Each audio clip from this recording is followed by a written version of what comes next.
Boa tarde, pessoal. Mais-vindo para uma aula de ciências. Hoje nós vamos entrar na unidade 3, diz respeito aos seres vivos. Capítulo 1, as características gerais dos seres vivos aí. Que todos possam ter uma boa aula. Os seres vivos. Eu queria que, antes de mais nada, vocês pensam e reflitam sobre as seguintes perguntas. O que caracteriza um ser vivo para vocês? Podem parar, pensar. Os seres vivos sempre existiram na forma como conhecemos hoje. O avanço da microscopia e de outras tecnologias permitiu que a ciência propusesse teorias a fim de explicar a origem da vida. Essas três perguntinhas, né? Eu queria que depois vocês copiassem no caderno, colocassem as respostas, tá? Que nós vamos debater. Eu só vou simplificar para você. O que caracteriza um ser vivo hoje? Hoje, um ser vivo é caracterizado principalmente pela presença de célula. Nós vamos ver que célula é a menor unidade estrutural morfológica de um ser vivo. Apesar de termos seres vivos que não são formados por célula, né? Eles são da mesma forma que existimos hoje? Não, em hipótese alguma. Somente com a descoberta do microscópio, aí nós temos o desenho do microscópio óptico, nós podemos ver seres, né, que os nossos olhos não alcançam. Então, a busca por novos seres vivos e de diferentes formas de vida, elas continuam até hoje, tá? Então é uma pergunta que ela pode derivar inúmeras formas de resposta. Daria para vocês contextualizarem fazendo até uma redação. Como eu disse, o avanço da microscopia e de outras tecnologias permitiu que a ciência propusesse teoria à vida de explicar a origem da vida? Eu diria que sim, né? Somente com a descoberta da microscopia que nós podemos visualizar estes seres aí. Na atual conjuntura, nós temos o quê? Uma pandemia, nós temos aí o coronavírus. Hoje, o Brasil, atualmente, podemos dizer que é a preocupação mundial, nós estamos batendo recordes e recordes de mortes pelo coronavírus, porque circula no Brasil uma nova variante do vírus. Agora, isso só é possível graças a um microscópio. E esse microscópio não é nem esse que está na tela de vocês aí. Seria o microscópio eletrônico de varrimento, por tunelamento, que nós só vamos encontrar em grandes centros de pesquisas, como o Instituto Butantan, a Fiocruz, nas grandes universidades federais, como a Universidade Federal de Minas Gerais, a Universidade Federal de Viçosa, aqui pertinho da gente. Então, essas novas tecnologias que têm permitido sequenciar o material genético e criar as importantes vacinas que aí estão. Tá bom? Desculpa falar toda hora tá bom aí com vocês. O que é um ser vivo, né? Há uma grande variedade de seres vivos, né? Eles podem ser acelulares, unicelulares e pluricelulares. A maioria deles apresenta algumas características em comum, tais como a composição química, o metabolismo, a organização celular, o ciclo de vida, dentre outras, tá bom? Eu coloquei 3 fotos aí para vocês, bem ilustrativas, fáceis para mentalizar. Na primeira foto, aqui, nós temos o coronavírus, né? O termo deriva coronavírus porque ele tem uma coroa. Esses pontos azuis aí são as coroas, são as espículas onde ele entra nas nossas células aí. Ele é um ser acelular, ele não tem célula. Se ele não tem célula, ele tem basicamente o quê? Um material genético, que no caso dele aí é o RNA, que é o ácido ribonucleico, protegido por uma cápsula de proteínas. Essa cápsula é chamada de capsídeo. Então, nem todos os seres vivos são formados por célula. Nós vamos ver na próxima aula a teoria celular, né, que fala lá quando surgiu o primeiro microscópio, né, fala que todos os seres vivos são formados por célula, né? Mas graças hoje ao advento da tecnologia, nós podemos ver esse vírus aí, né, aumentado 10, 50 mil vezes para poder visualizá-lo. Na segunda gravura, que é uma gravura aí de um exemplo de uma bactéria, né, ela já é formada por uma única célula, tá? Então são chamados seres unicelulares aí. Além das bactérias, nós temos protozoários, amebas, algumas algas, alguns fungos que possuem apenas uma célula. Ali um desenho hipotético mostrando até a estrutura anatômica, a estrutura interior de um gato, né? Todos os seres humanos, todos os animais são seres pluricelulares que nós vamos ver. E que todos os seres vivos têm que ter em comum? A composição química, o metabolismo, a organização celular, o ciclo de vida, dentre outras aí. Características gerais dos seres vivos. A primeira característica, nós vamos falar da composição química. Os seres vivos apresentam composição química semelhante. Algumas substâncias, como água, né, H2O. Teve uma aula atrás que, sem querer, eu disse que 90% do nosso corpo é água. Eu me enganei, eu coloco ali 70%, 75% do nosso corpo é água. Mas existem animais, como a água viva, por exemplo, que 95% do corpo dela é água. O nosso corpo também tem carboidrato, popularmente conhecido como açúcares, tá? Temos também os lipídios, óleos e gorduras, conhecido no linguajar. As vitaminas, que pode ser a vitamina A, B, C, D, E, K. As proteínas, os sais minerais. Aí, sais minerais, vocês já ouviram falar, a mãe fala assim, menino, meu filho está um pouco anêmico, vamos combater a anemia. Aí toma lá um sal mineral, sais de ferro, né? Pessoas idosas, né? Ou pessoas que vão perdendo, os ossos vão ficando porosos. Nós vamos pegar o cálcio. Nós temos inúmeros sais minerais que entram na constituição do nosso organismo. Uma palavrinha chata aí, ácidos nucleicos, tá? Que seria para gente, como exemplo, moléculas como DNA. DNA significa ácido desoxirribonucleico, que contém todas as informações genéticas de um ser vivo. Vocês não precisam ficar preocupados aí, gente, gravar essa palavra enorme, ácido desoxirribonucleico, não. Porque essa matéria volta no segundo ano e vocês vão ver a estrutura da molécula de DNA. Como nós estamos passando por pandemia, eu vou citar muito o coronavírus, né? Porque ele tem uma molécula de RNA. É esse RNA que constitui o material hereditário dele, né?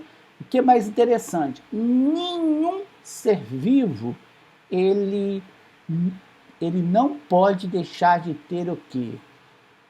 Hipótese alguma, material genético. Seja o DNA, seja o RNA. Isso aí é chamado, então, de ácidos nucleicos aí. Outra característica, metabolismo. Não parece complicado, chato, né? Metabolismo no popular seria, você acabou de almoçar, você acabou de fazer um lanche, vai acontecer a digestão, a quebra de moléculas, né? A quebra do arroz que você comeu, do bife que você comeu, em estruturas menores para poder fornecer energia para suas funções vitais aí. Então, ó, o metabolismo ele ocorre no interior de todas as células, que ocorrem as reações químicas. O metabolismo é um conjunto de processos químicos que permitem ao ser vivo, entre outras coisas, obter energia dos alimentos ingeridos. para a realização das funções importantes ao organismo, como, por exemplo, a respiração. Eu coloquei a respiração aí, mas eu digo, se eu estou falando, se eu estou conversando, se eu estou dormindo, se eu estou jogando bola, se eu vou tomar um banho, se eu estou capinando, se eu estou fazendo a leitura, tudo eu necessito de energia. Essa energia ela é proveniente da onde? Ela é proveniente dos alimentos que são extraídas e levadas às nossas células aí. Então, essa palavra metabolismo, para facilitar para vocês, no sétimo ano, vamos colocar como digestão, né? No popular, tá bom, gente? É a digestão que ocorre, é a quebra dos alimentos em moléculas, em substâncias menores para serem absorvidos para o meu organismo para fornecer energia para a realização das funções vitais aí. Citei uma das funções vitais, a respiração, mas mencionei para vocês diversas outras funções vitais aí. Outra característica seria a organização celular. Olha bem, galera, com exceção dos vírus. Lembra que o coronavírus é um vírus. Nós temos vários tipos de vírus. Vírus causador do tétano não.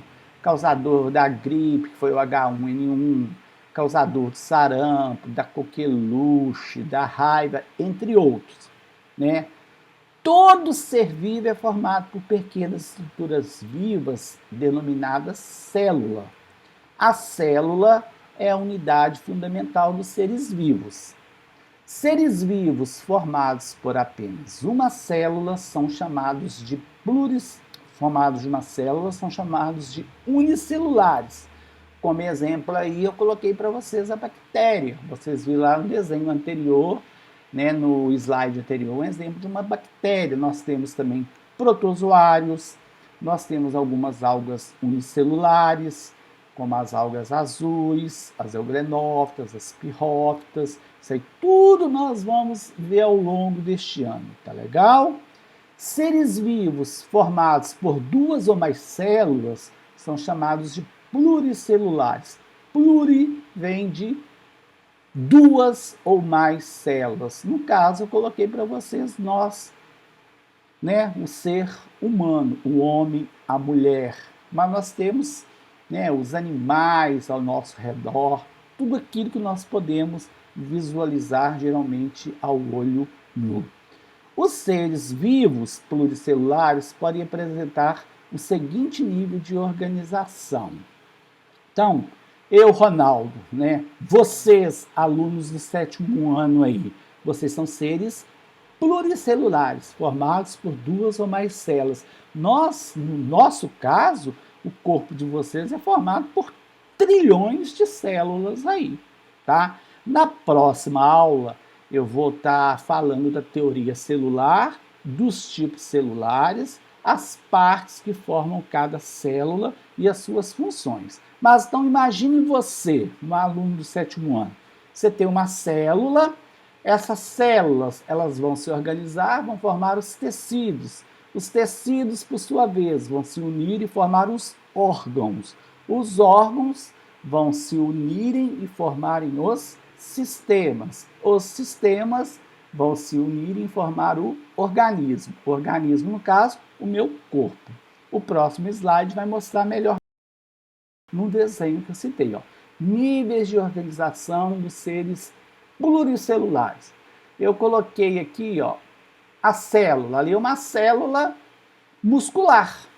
Mas eu poderia ter uma célula do meu sangue chamada hemácia, né? Eu poderia ter uma célula da minha pele, eu poderia ter uma célula do tecido conjuntivo, eu poderia ter uma célula. Então, são diversas células. Apesar da célula ser a menor unidade de um ser vivo, com exceção dos vírus, nós temos o quê? Diversos tipos de células em nosso organismo. Todas têm funções específicas de acordo com o órgão que ela está. Um conjunto de células se une para formar os tecidos. Ali mostrou para você vários tecidos, no caso muscular. Eu tenho tecido muscular, Eu tenho o tecido nervoso, eu tenho o tecido conjuntivo, o tecido conjuntivo ele pode ser subdividido em sanguíneo, em adiposo, entre outros aí. Eu tenho o tecido epitelial, que forma a minha pele, né?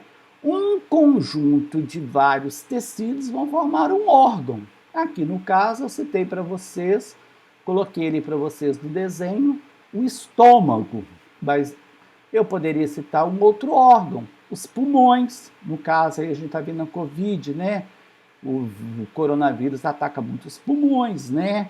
Poderia citar o coração, poderia citar o meu intestino e por aí afora vai. Um conjunto de vários órgãos vão formar um sistema. Ali está mostrando praticamente o sistema digestivo. Por que eu sei que é o sistema digestivo? Vocês poderiam me perguntar. Por que, Ronaldo? Porque vocês devem ter visto a imagem lá no quarto ano, quando vocês estudaram o corpo humano, né? A gente vê aquela parte ali, o intestino grosso, o intestino delgado, em cima está o estômago, acima ali um pouquinho está o fígado, né? São alguns órgãos que formam o sistema digestório. Mas eu tenho quais outros sistemas? O sistema respiratório, o sistema nervoso, o sistema reprodutor, o sistema muscular, o sistema esquelético, o sistema endócrino.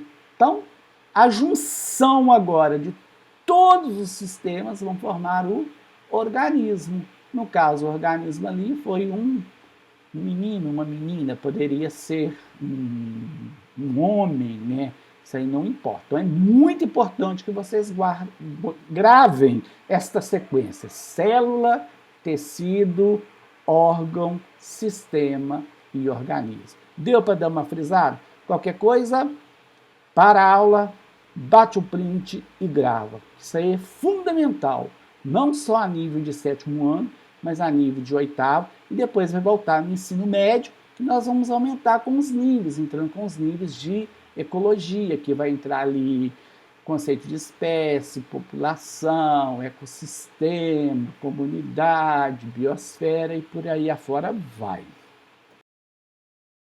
O ciclo de vida é uma outra característica que todo ser vivo passa, tá bom? O que seria? O ciclo de vida de todo ser vivo geralmente inclui as seguintes etapas: o nascimento, o crescimento, a reprodução, o envelhecimento e morte. A reprodução permite que os seres vivos deem origem aos seus descendentes. Descendentes do caso, nós seres humanos, nós vamos falar que nós vamos ter filhos, né? E no caso dos animais, a gente fala que eles vão ter filhotes. É graças à reprodução que permite a perpetuação de uma determinada espécie. Perpetuação é a continuidade daquela espécie dentro daquele ecossistema aí, né? Volta a frisar aí o coronavírus, né? Por que essas novas cepas, essas novas variantes? Ele está em constante modificação, reproduzindo e buscando cada vez mais se prevalecer dentro da população, né? Ganhar, né? Todo ser vivo quer conquistar o espaço dele aí. Há dois tipos de reprodução. Uma é chamada de assexuada, também chamado assexuada ou agâmica, e a segunda é chamada de sexuada, né? O próprio nome diz assexuada não envolve células gaméticas, e sexuada vai envolver células gaméticas. Já até antecipei aqui no slide, mas vou explicar para vocês aqui na frente. Na reprodução sexuada, ocorre a fecundação, que é a união do gameta, célula sexual feminino, desculpa que seria feminina, com o gameta masculino, formando o zigoto. Gente, o gameta feminino geralmente chama óvulo e o gameta masculino chama zigoto. Isso daí vocês vão aprofundar lá no 8º ano, tá legal? Então, o espermatozoide, quando ele penetra no óvulo, que é o gameta feminino, ou célula sexual feminina, vai formar a nossa primeira célula chamada de zigoto ou célula ovo. Nós vamos ter um processo de divisão celular chamado mitose, que vai promover o crescimento dessas células aí. A maioria das espécies de plantas e de animais se reproduzem sexuadamente. Então vocês veem, nós, todos os animais e a maioria dos vegetais se reproduzem sexuadamente. Então vocês têm células específicas em relação a isso aí. Na reprodução assexuada, não há participação de gameta. Esse tipo de reprodução ocorre em seres unicelulares, em algumas espécies de plantas e animais, mas muito raramente, tá? Em animais e plantas. Nós vamos ver também lá na frente em que exceção ocorre esse caso aí. Lembrando que nós, seres humanos, reproduzimos de forma sexuada. Nós temos células gaméticas, que eu vou mostrar para vocês nesse esquema aqui, tá vendo? Exemplos, ó. Ali eu coloquei um desenho, né, hipotético de uma bactéria. Você tem a célula mãe, ela vai se partindo, tem a palavrinha chamada bipartição ou divisão binária. Divisão binária que ela se divide ao meio. No final ela forma duas células geneticamente idênticas à célula mãe. Agora, aquelas duas células ali, rapidamente elas vão se reproduzir assexuadamente, vão formar mais duas. Então, observe, uma forma duas, que forma 4, que forma 8, que forma 16, que forma 32. E a reprodução desses seres unicelulares, ela é muito rápida, rápida com força, tá? Do outro lado ali parece um desenho, vocês vão conhecer também ao longo desse ano, é a planária, está lá no filo dos plateumintos, tá bom? Ela é um animal, mas um animal bem inferior, né? Quando eu digo inferior, ela tem a reprodução sexuada também, mas ela tem uma das reproduções que, se você cortar, seccionar o organismo, uma parte que foi cortada, ela regenera, forma uma outra planária ali. É um exemplo de um animal que tem um tipo de reprodução assexuada ali. Essa outra gravura eu achei muito legal, porque essas duas últimas gravuras, onde eu exemplifico a questão da reprodução sexuada, dá para a gente ver em forma de círculo, né, uma bola, seria o óvulo, que é a célula sexual feminina. E nós temos ali o quê? Inúmeros espermatozoides, né? Que seria a célula sexual masculina, o gameta masculino chamado espermatozoide, né? No ato sexual, o homem ejacula, né? Por volta de 3,5 mililitros de esperma. E apenas um único espermatozoide vai penetrar no óvulo e originar um ser vivo.